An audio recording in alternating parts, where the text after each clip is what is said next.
afternoon. I want to take this moment to share my 3-week life in America, visiting my family in Bay Area, San Francisco. It was a lovely, lovely spring in March 2025.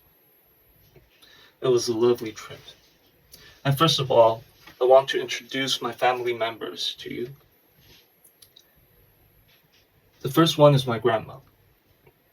My grandma is a very, very faithful Christian. And she is very, very strong and independent. When she was young, she raised 3 children on her own. She is still very, very healthy now. And seeing that, I'm very, very happy. Spending time with her again reminded me of when I was little and she took care of me. Even though I came here thinking I'd take care of her now, but I think she was still taking care of me in her own way. By the way, she's now 85 years old and very, very happy to see her.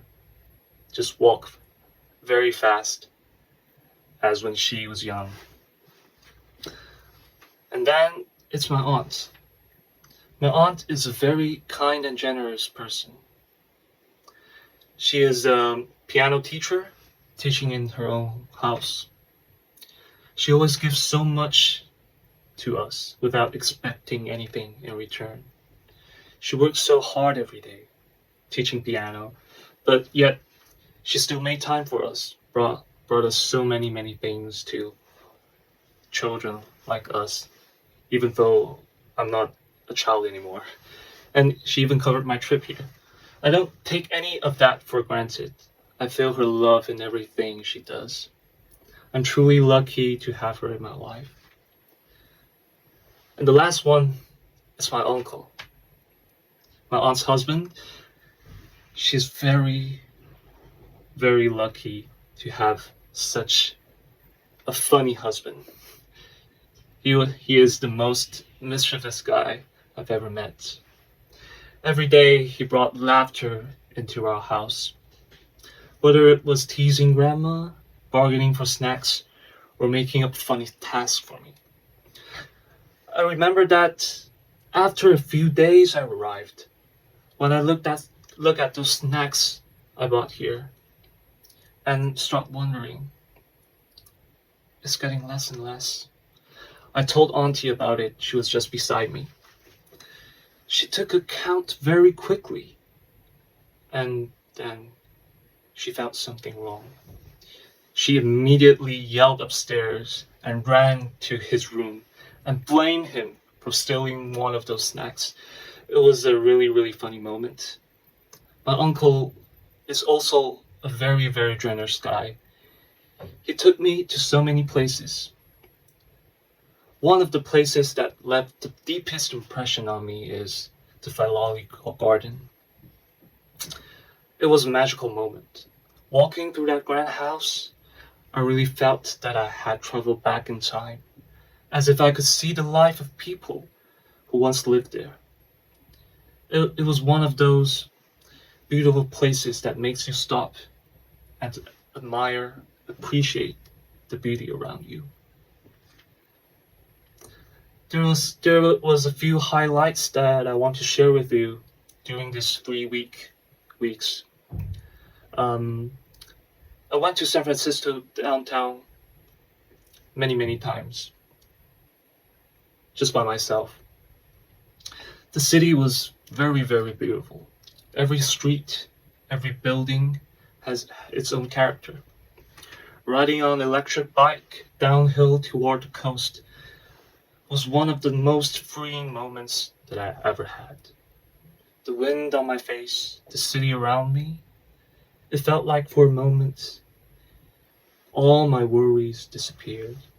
That's exactly how I felt during these 3 weeks. Carefree, happy, and at home. And I went to many concerts in San Francisco. Music has a way of touching the heart, and both the jazz and classical performances were incredible. I went to the Louis Davis House Symphony Hall and SF Jazz Center. These two performances were stunning and very incredible. To see the concert outside of Taiwan, it was a different experience, very different experience. In Taiwan, we don't have this kind of culture of engaging in art and in music. Most of us are like students and just for the homework and went to the concert. And here we can see many citizens and many old white people and even black people wearing their suit on and really enjoy the music. It was a very, very great experience, and they remind me of how powerful music can be. And as a musician, I'm so glad that I could get this refreshment through the experience. More than the place I visited or the things I did, what made this trip so meaningful was simply being with the three persons that I mentioned to you: my aunt, my grandma, and my uncle. These 3 weeks weren't just a vacation. They were a time to reconnect, to laugh, and to share meals, and to create memories that will carry with me always. From the bottom of my heart, I thank the three family members that I mentioned in my speech. I really thank you all. And thank you to hear me the speech, to enjoy my experience. Thank you. I love you all.